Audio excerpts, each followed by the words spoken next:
Hello! Thank you for tuning in to this week's read. These readings are valid for whenever you come to them. For this installment, I'm going to use the Tarot Grand Lux by Ciro Marchetti. Is it illustrated or something by? I know there's a website. My brain's going a little slow. usgames.inc. No, usgamesinc.com. There we go. You can see it there. It's on this screen. Feel free to freeze frame. usgamesinc.com. That's what's on this box. That's the tarot, the oracle cards, energy oracle cards by Sandra Ann Taylor. One of my more enjoyable decks, in my opinion. Use it a lot. Where is your... Oh, Sandra, I didn't get your book out, Sandra. I'm so sorry.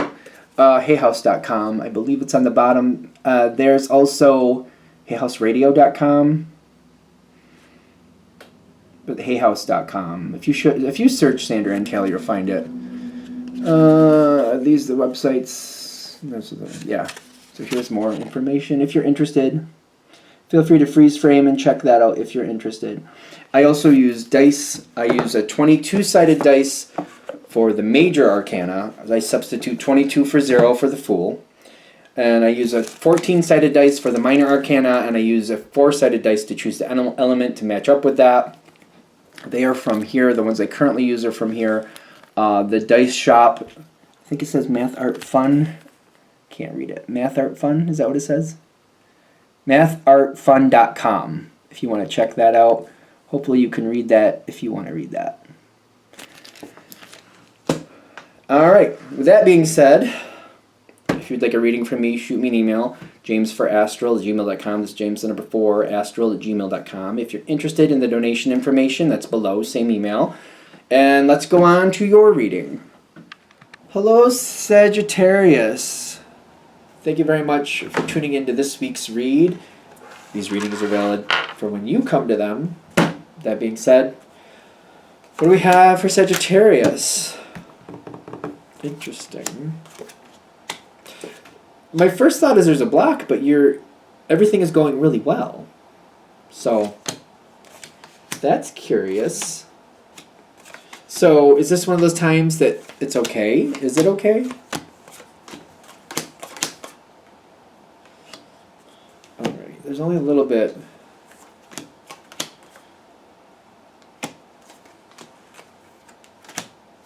Okay, so you've helped a lot in this situation. And people know that.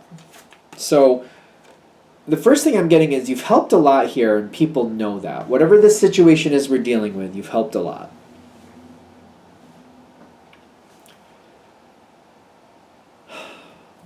What's the unknown element to how this started? The unknown element to you of something about how this started. People didn't know what to do to fix it.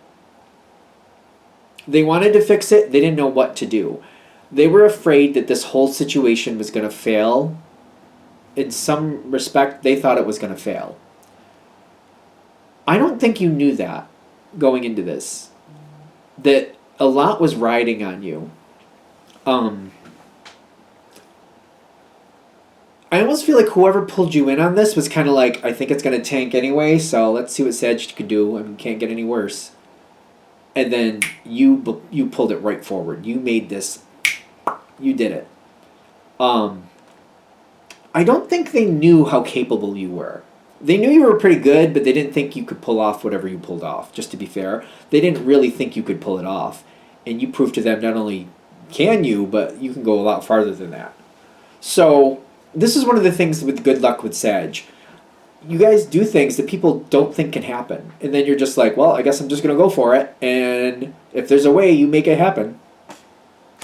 So it's not about belief in you. It's just, I feel like whoever this was thinking they couldn't see a way where this could work. They just are like, I don't see any way where this could work, so might as well let Sag have it. And then you made it work, and they're just like, wow, I really thought that was just, I didn't think there was anything that could be done with it. And then Sag made it happen. Hopefully that doesn't come off bad. You know what I mean? hopefully it doesn't come off bad. I don't think it was about you as much as the situation. It's almost like if you have an unruly child and somebody's given up, like there's nothing you can do to make this child do the right thing. There's just nothing you can do. And then your element, the way you handled it, the way you cared for them, showed that this child does have potential. This child can really make a good difference. They gave up on the child. You didn't. It worked out. It's just an example. It doesn't have to be that way. So the fact that you're succeeding, they're very happy about that.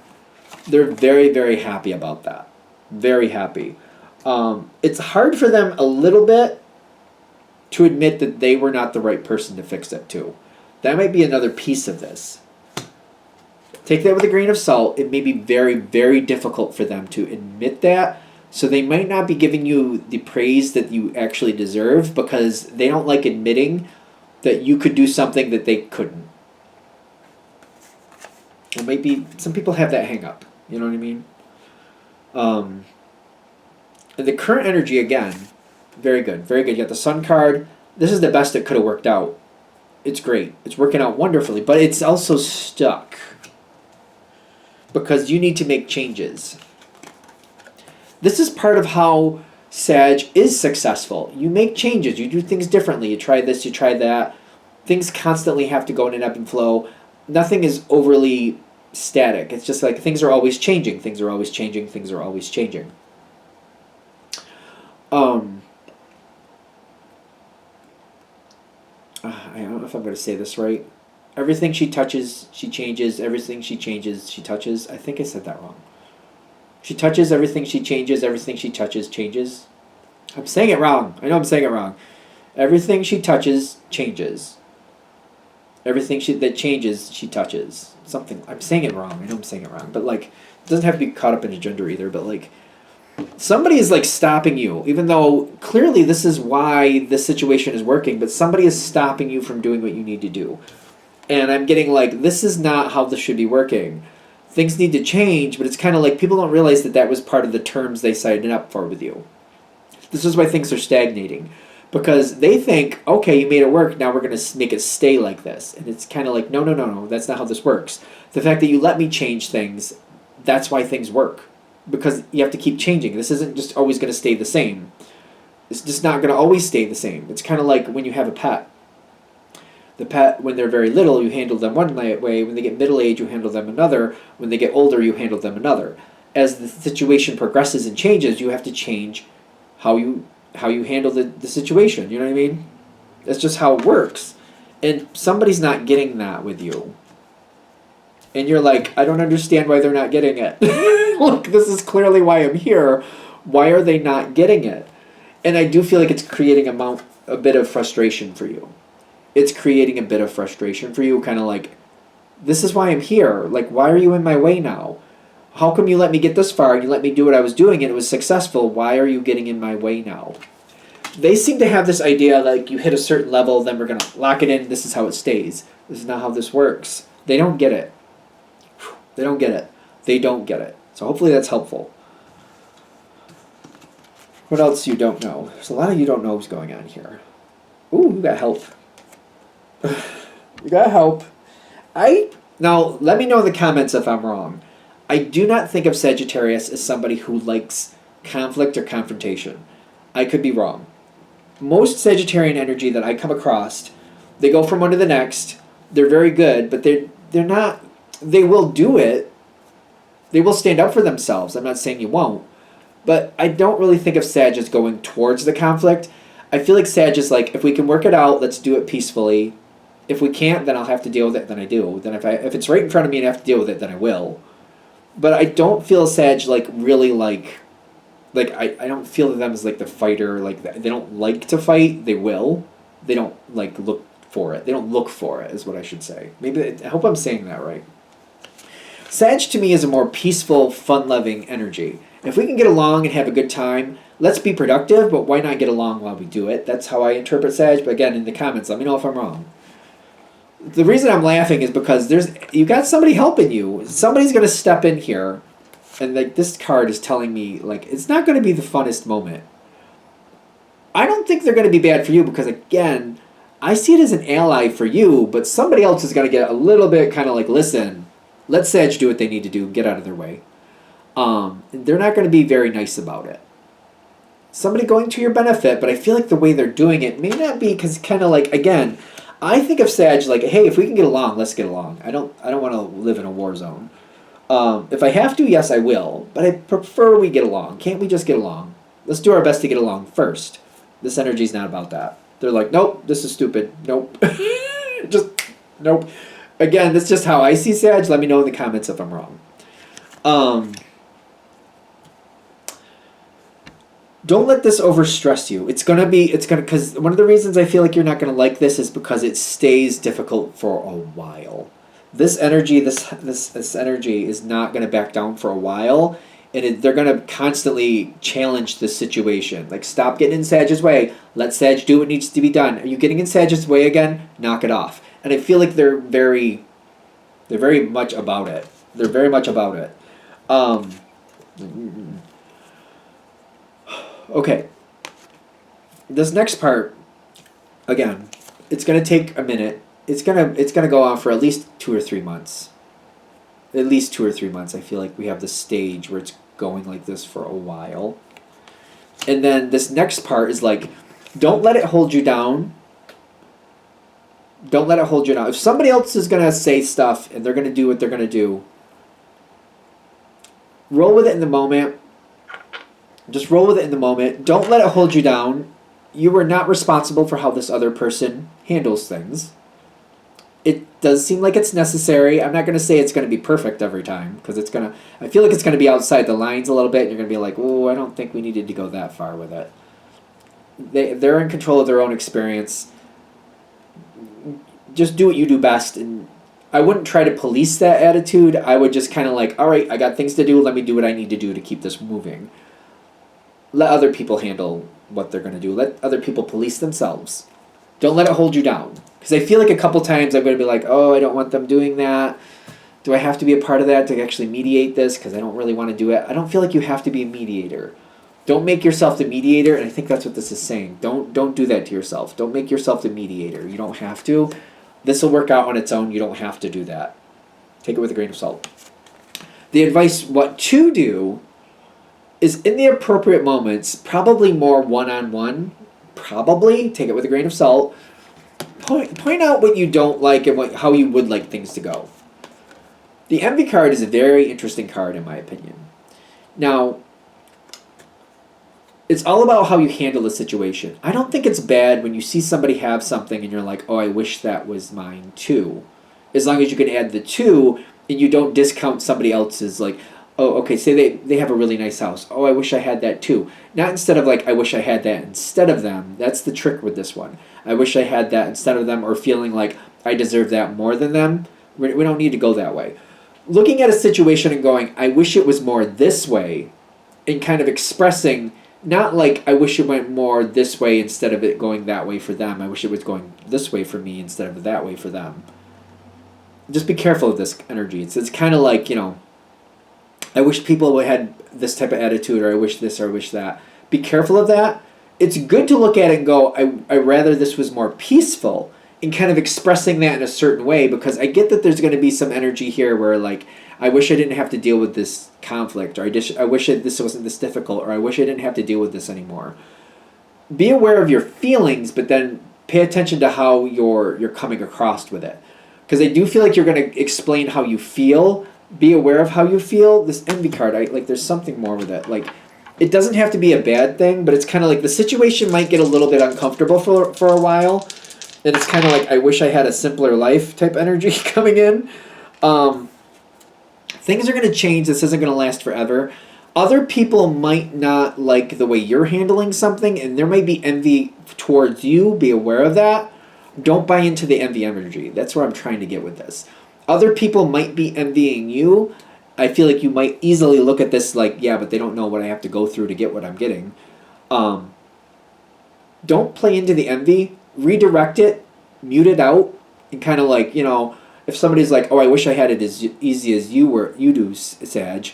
Don't tell them what it's really like. Instead say, well, if you want to be a part of it, there's the application process. Knock yourself out. I don't know why, but I'm getting like, we don't want to play into this envy card. If somebody feels like you have it better than them, or there's some type of energy where I wish this was different, mute down the energy a bit and just kind of like say, instead of like playing into it too much, kind of going, instead of this being like that, instead of you thinking I have it so great, all right, you do, there's the application process, go knock yourself out. Or if you are feeling that way, like I wish this was simpler, I wish this was easier, instead of envying how it could be, work towards where you want it to be. Does that make sense? Because this card's coming up and I'm just trying to be like, it depends how it's hitting for you, because it's gonna, it's a general read. When it shows up, it could be somebody envying you, it could be you envying that the situation isn't as easy as it should be. Instead of like getting stuck in that energy, either like say, hey, you think this is great, go ahead, apply over there, there's the form, knock your socks off, then they can find out for themselves. Or if you're feeling that energy, instead of envying it, just start working towards it. Start working in that direction to make it what you actually want it to be. Don't get stuck in the energy. That's all they're saying. Work towards it. You have the intellect to make it happen. This time period is going to pass. This brutal energy, like, it's going to change things. I hope it's not brutal forever. That may be part of it too. Kind of like, yeah, this brutal energy is going to my benefit right now, but I still don't like working with it. It could be that too. Kind of like, oh, I wish I didn't have to work with this energy that way. I understand it's helping me right now, but I don't like this. I don't like that flavor. It could be partly that. What's your outcome over here? The outcome cards are good, but, I'm still, because of where it's coming from. Ace of Cups, and the Justice card on the major die there. And, okay. Work towards what you want this to be. And part of that envy energy, which I think this is why it keeps coming back, even though this one energy person is helping you get you where things should be, I feel like you might not really care for the hostility part. It's kind of like, I don't think we need to be that brutal. Once things are in alignment, I do feel if you talk to that energy, once it's where it should be, once things are stable again, you can have a peaceful conversation, a very kind of like, no harm, no foul. I just want to kind of talk about some of the things that went on, because I think you were effective. I don't think you had to be that brutal about it. You were effective. I can understand, you got to wield the sword when you got to wield the sword, but I don't think you had to lop everybody's head off. I think you could have just swung it around the room a couple of times and people would have sat down. I don't think you had to murder everybody. I'm just saying. Might have been an option. Might have been a fun option for me. Afterwards, and maybe some humor with it. I don't know. Later on, you're going to have a chance to talk. Make sure your voice is heard. Realize later, there's something about this hostile energy where I'm really kind of nervous that, like, anytime you bring up a contrary opinion, it's like, are they going to go off? And that's what I'm nervous about. Test the waters with smaller subjects if you're not confident with it. Sometimes the easiest subjects are like talking about sandwiches, just to see where somebody really is. For example, I like liverwurst. A lot of people don't. It's seeing, like, when you bring that up and you just talk about different sandwiches and you talk about something very benign like that, seeing how somebody reacts to that. Like, do they get overexcited about something little? Like, I didn't ask you to eat my stupid sandwich, so I don't know why you're getting so excited. Sometimes people get very excited over the littlest things. You say you like liverwurst, they don't like it, and they get very excited over that. Very, like, how could you dare? Why would you eat that? It's just like a telltale sign. But try little subjects, see how they react to those little subjects. Bring up, it's just an example, but you get my point. Sometimes they bring up little subjects just to see when there's just difference of opinion, even though it's a little thing, how do they handle those little differences? You know what I mean? So maybe bringing up those little subjects could help give you some confidence. Like, maybe this person doesn't go crazy on every little subject. Maybe it's just certain things are triggering them, and figuring out what triggers them, and then you can bring forward, like, hey, when you needed to be, you had to change some things. Again, you didn't have to kill everybody in the room. You could have just swung the sword around a bit, and I think you would have been just as effective. Can we just talk about that? Can we just kind of have a conversation or two? I feel like they're saying they're going to have a point. You're going to have a point here later on where you can talk about these things, and you can maybe bring some more resolution and make this situation more comfortable to you than maybe you're expecting. Because even though this energy is hostile and very helpful at one point, I feel like there's going to be a point here later where you're like, I don't like that constantly being a factor. Even though it helped me then, what about in the future if it doesn't agree with me and becomes more of a challenge for me? And that's what I'm worried about. Can we kind of like bridge the gap and kind of like understand how people work, so that maybe we don't have to go all the way to, we don't have to dial it up to level 10 every time, and maybe find a way where we can work and we have that mutual respect where we don't handle things like that between each other at least. Are we there? All right, I'm going to shut this down here. Hope that helps. Thank you for watching. If you'd like a direct reading from me, shoot me an email, jamesforastral@gmail.com. That's James the number 4, astral@gmail.com. If you're interested in the donation information, that's below. Same email. Thank you very much for watching, and have a great day.